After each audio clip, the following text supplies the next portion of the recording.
everyone, and welcome to Atlanta Motorsports Park. And this, I'm going to call it already, this, the most controversial motorcycle of 2021, the model year 2022 Yamaha YZF R7.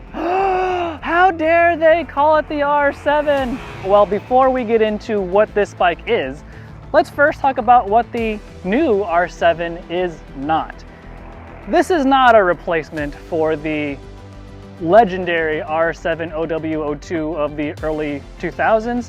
This is not going to be a world superbike competing or even a world super sport level motorcycle. And if you're sad about that, well, that's just too bad. The whole genesis behind the new current generation of the R7 goes back pretty much to 2008 and the height of sport bike sales. Sport bike sales tanked after 2008, and a lot of it was there were so many R6s on the used market that it kind of flooded the market.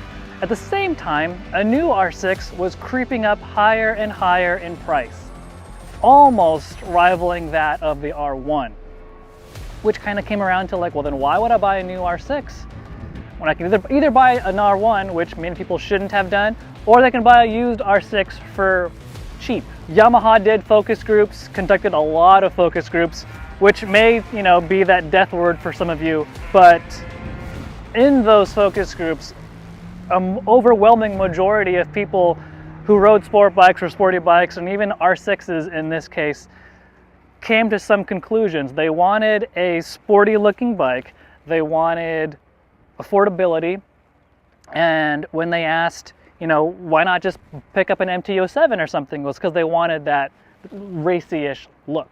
So when asked in these focus groups, where are you riding the R6? They're riding it really in the mid-range, where the R6 makes no power. R6s are meant to make power way up top on the rev range.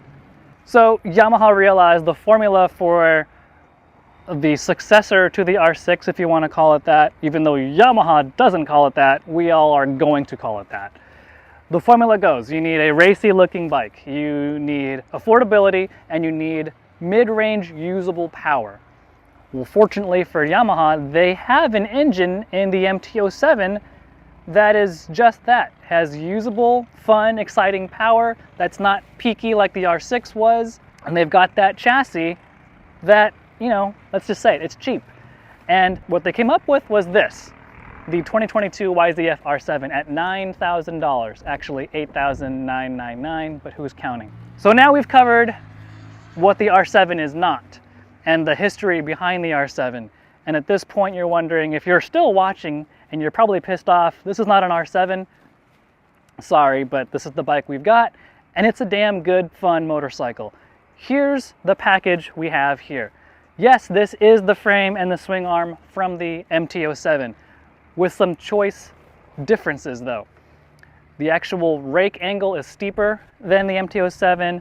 Trail numbers are a little lower than the MT-07, so it changes direction pretty quick, really quick actually. Wheelbase is actually a little bit longer than the MT-07. Your triple clamp, the offset is shorter, which means the distance from the center where the headstock to the fork is shorter than it is on the MT-07, which helps with geometry and making it flick directions quicker.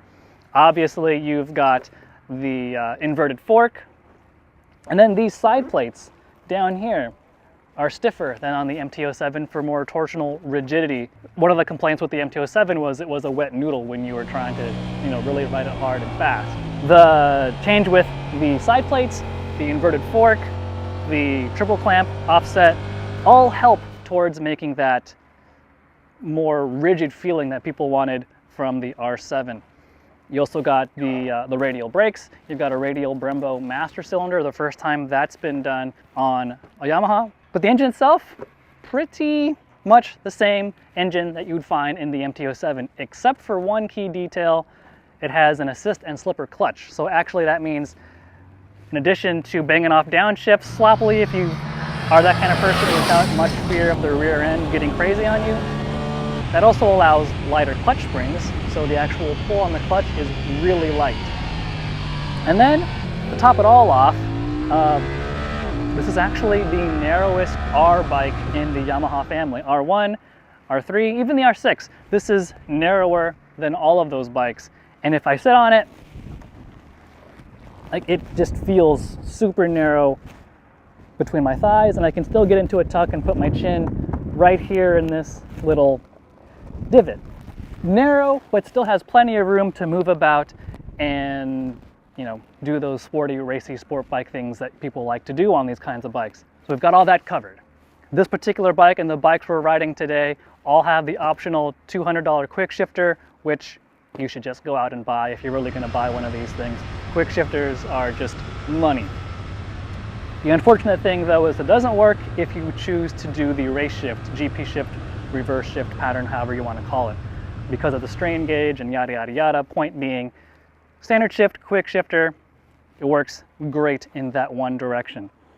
So we've got the past, we've got the present. So how is it to ride? This is a bare bones elemental motorcycle in the middleweight twins category, which is my personal favorite. We're talking 70-ish, 80-ish horsepower, sub 400 or right about 400 pounds. It's just that sweet spot of a motorcycle where experienced riders can feel just like gods riding this thing, feel like they're riding the bike and the bike's not riding them. People coming up from smaller displacement bikes can hop on this and immediately feel at home. It's just so inviting, forgiving, easy to ride quickly, no matter what your skill level is. Here at the racetrack, I mean, what an absolute gem. Like I said before, it changes direction super fast. Light and flickable was the very first thing that came into my mind after my first session on the bike. The compactness, the narrowness, and like I said, it's just so light. It's like a toy. It feels really fun. And then that power, it's deceiving. This engine likes to be in the mid-range and likes to have that mid-range pull. Once it gets up top, it kind of peters out, and it's absolutely not like the R6 where it wants to rev to the moon. This enjoys being in that mid to upper mid-range section of the RPM range, and then you can feel it kind of moving along pretty nicely. As for the chassis, the fork, the triples, the new side plates on the side here, it's not a major improvement over the MT-07, but it does help this R7 feel more composed, more solid, with more torsional rigidity than the MT-07. The MT-07, when you really start pushing things, you can feel it start to flex a little bit. This, you just have to push a little bit more to get to that level of sketch. And by the time I get to that level, I want to dial it back anyway. With the stock setup we have here, we added some preload, changed some compression and rebound damping, and the shock only has rebound damping adjustment and preload. So considering the confines we had to work with this stock motorcycle, we got it working pretty good and got moving pretty quick around Atlanta Motorsports Park. I can't stress it enough. It's just so much fun and elemental to ride. If you are an adventure rider out there, you are familiar with the Tenere 700, people love that because it's so elemental. Same thing here. Elemental, fun, basic motorcycle, and for $9,000. It's a great package for $9 grand.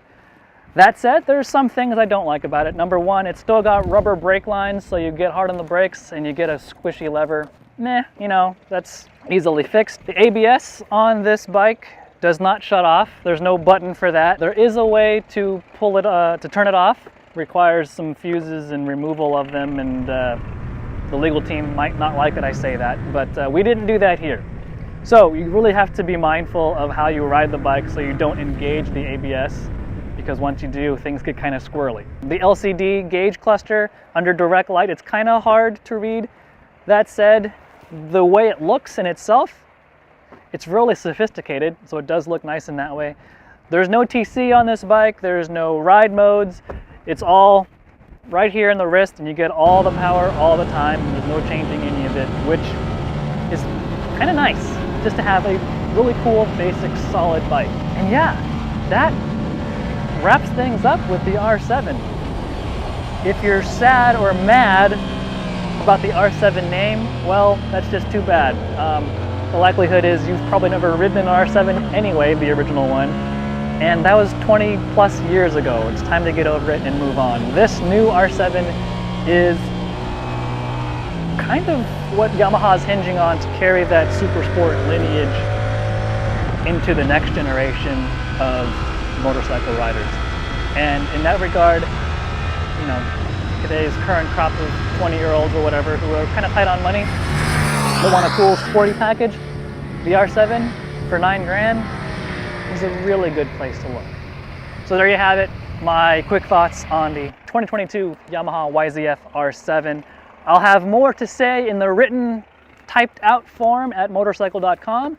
So go there, read my review, and see you next time.